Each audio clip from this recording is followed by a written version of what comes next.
I'm Statler Riley, a star of 90 Day Fiancé the Other Way, and my recent decision to move from Texas to England for my British girlfriend, Dempsey Wilkinson, may have serious consequences for my future.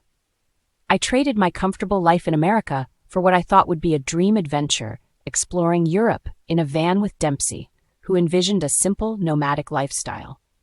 However, as I dove into this relationship, the sacrifices I've made might just be too great. Our journey began on 90 Day Fiancé before the 90 days, where we faced multiple disagreements.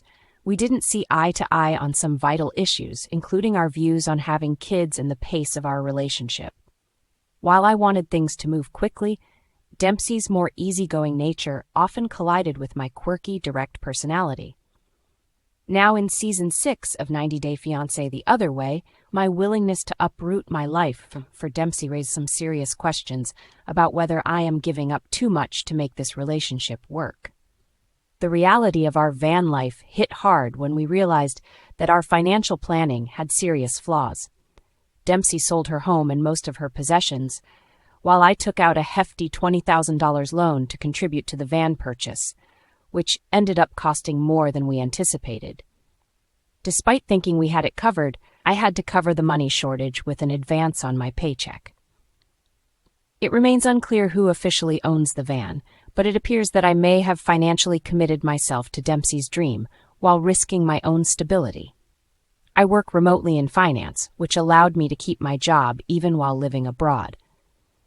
Meanwhile, Dempsey quit her job to embrace this lifestyle freely, leaving me as the only financial supporter, essentially putting a weighty burden on my shoulders. Pale in contrast to her carefree travel, I often found myself wondering if she was using me to fund her adventures.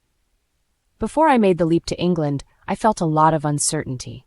Packing up my life was an emotional struggle, and I even hesitated to sell my car, which could have alleviated my financial concerns.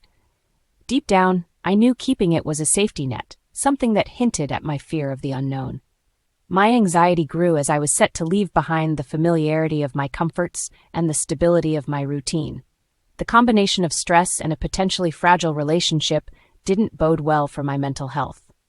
Historically, I have a tendency to rush into relationships, often neglecting my emotional and financial well-being.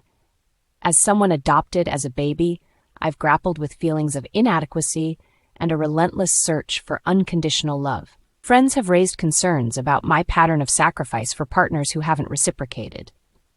In my eagerness to be with Dempsey, I overlooked the signs pointing to a potentially tumultuous future. In a stunning twist during the season, I accused Dempsey of scamming me into buying the van, claiming she was living rent-free while I was still making payments. My heartbreak intensified with thoughts of her possible infidelity, leading me to question if she genuinely cared for me or was merely interested in financial gain. As I reflect on my journey, it becomes clear that my desire for love has often led me to overlook fundamental red flags.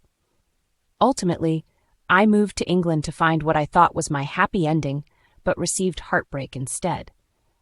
As I grapple with the fallout, I can't help but wonder about the long-lasting financial implications if things don't work out with Dempsey.